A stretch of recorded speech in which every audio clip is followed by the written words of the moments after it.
Pues su aspecto era totalmente diferente porque era bastante obeso, la incisión que se le hizo al cuerpo presentaba unas úlceras bastante grandes, bastante complicadas. Queriendo mantener el anonimato, hablamos con el hombre que tomó las huellas dactilares y estuvo presente en la necropsia hecha al fallecido capo Pablo Escobar Gaviria hace 27 años.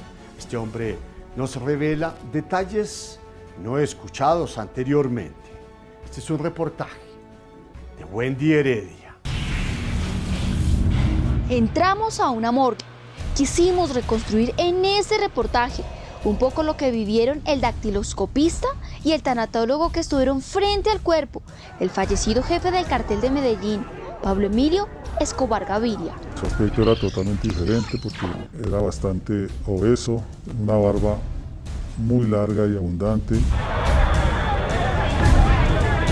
Empecemos por decir que quien tomó las huellas al capo, hoy prefiere no ser reconocido. Por ahora nos comenta que ese día le quedó sonando una afirmación médica.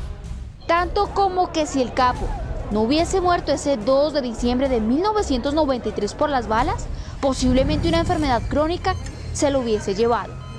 El protocolo de necropsia, o sea, la incisión que se le hizo al cuerpo, presentaba unas úlceras bastante grandes, bastante complicadas. Otras versiones aseguran que el capo tomaba calmantes contra el dolor, pastillas que, si nos permiten la comparación, tenían el efecto para dopar un caballo. El de Pablo Escobar son movimientos similares. Omar Carmona, el tanatólogo, quien también estuvo cerca del cuerpo frío y sin vida de Escobar, asegura que el cadáver del capo se empezaba a descomponer rápidamente.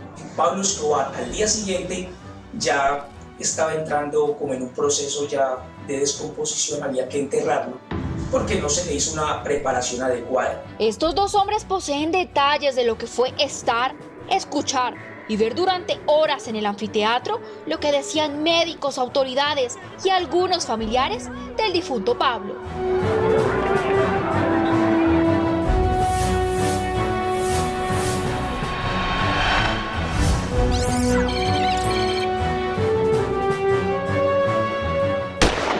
Pablo Escobar ya no era más que un cuerpo sin vida. Él no podía hacer nada con el dinero, el poder. ¡Viva Pablo Escobar Gaviria! Lo maquiavélico, todo lo que él era, él no podía hacer nada. Su cadáver reposaba en las bandejas de un cuarto frío y de luz tenue del anfiteatro en la ciudad de Medellín. Era donde el dactiloscopista revisaba dedo por dedo, de manos y pies sus huellas, por corroborar si era o no el tan nombrado Robin Hood de los años 80. Recuerdo pues su aspecto físico, pues su aspecto era totalmente diferente porque era bastante obeso, una barba muy larga y abundante, mal cuidada inclusive, un cabello largo. Recuerdo que tenía blue jean, una camiseta de manga corta de una tonalidad oscura. Estaba descalzo. Todo era un misterio alrededor del cuerpo sin vida de Pablo. Nuestro personaje recuerda que en medio del revolcón se percató de los pies pálidos, fríos y aún gordos del mal llamado patrón del mal. Pero sí me llamó la atención de las plantas de los pies bastante sucias.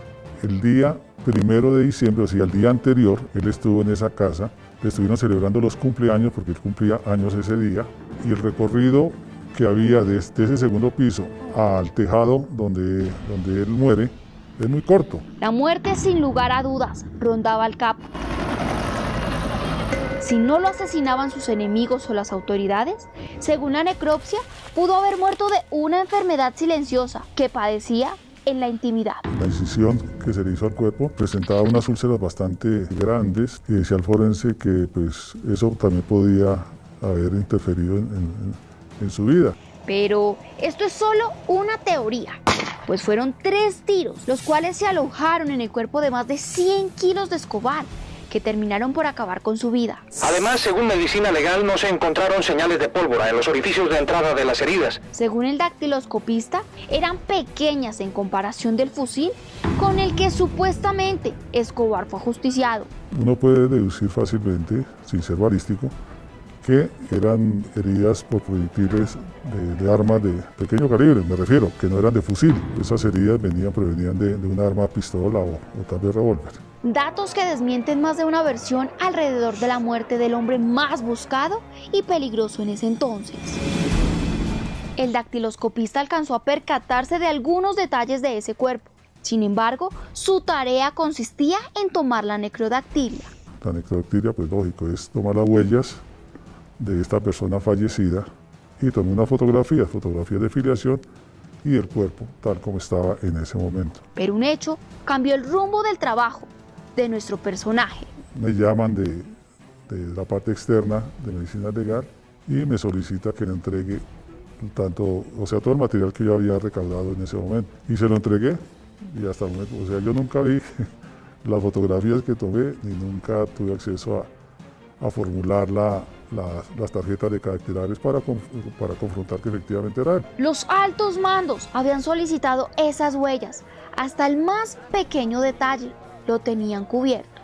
Sin embargo, muchos aún se cuestionaban si verdaderamente ese cadáver de unos 67 metros tirado en el cuarto frío correspondía al de Pablo Emilio Escobar Gaviria. Lo primero que hice fue mirarlo de pies a cabeza y a ver si sí se parecía al que uno normalmente veía en la televisión, en esos anuncios de Se Busca. Se buscan Pablo Escobar Gaviria.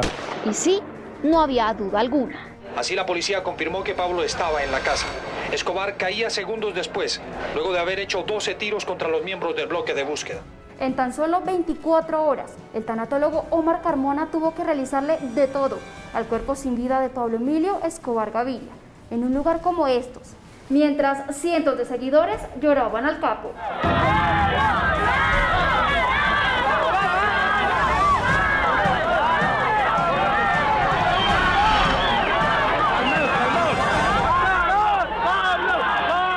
Cuando yo ya me estaba disponiendo pues para la morgue de la funeraria y darles una preparación adecuada, allá estaba el bloque de búsqueda, había gente de la DEA, gente de medicina legal, y me dijeron: no, usted a Pablo Escobar no se lo puede llevar de aquí, lo que vaya a hacer se lo hace aquí, que nosotros veamos qué le va a hacer. Tenía que embellecer el cuerpo desnudo, el cadáver más cuidado y peligroso, aún estando muerto delante de autoridades y familiares.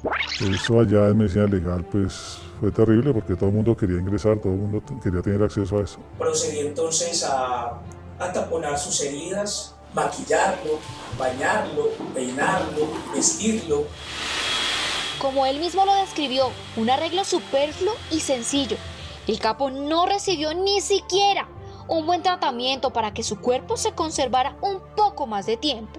Pablo Escobar al día siguiente ya estaba entrando como en un proceso ya de descomposición, había que enterrarlo porque no se le hizo una preparación adecuada. El final de Pablo fue miserable y privado de lujos. Llegó un momento donde la gente le pidió permiso a doña Elvilda que si podían verlo.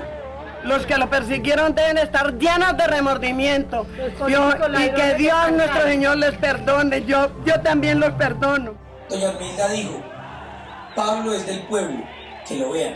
Era tanta la gente que tuvo que llegar el ejército en la puerta para no dejar pasar a nadie. Para ella seguía siendo un héroe, uno de esos que va cambiando con el tiempo. Ella me decía, él era bueno, sino que a él lo volvieron malo. Ella no era la única que se preguntaba por qué el hombre que supuestamente había ayudado a tantos estaba en un ataúd. Y es que detrás de la muerte de Pablo Escobar, hasta la naturaleza tomó partido. En ese momento cae un aguacero tan impresionante, inclusive posteriormente la gente dice, los que creen en agüeros, que era debido a la muerte de Pablo Escobar. ¡Pablo, adiós! Fue así como terminó el capo de capos, en un ataúd gris, sin nada de excentricidades, en camiseta y un jean. Ah, y sin zapatos, como disfrutaba vivir su vida.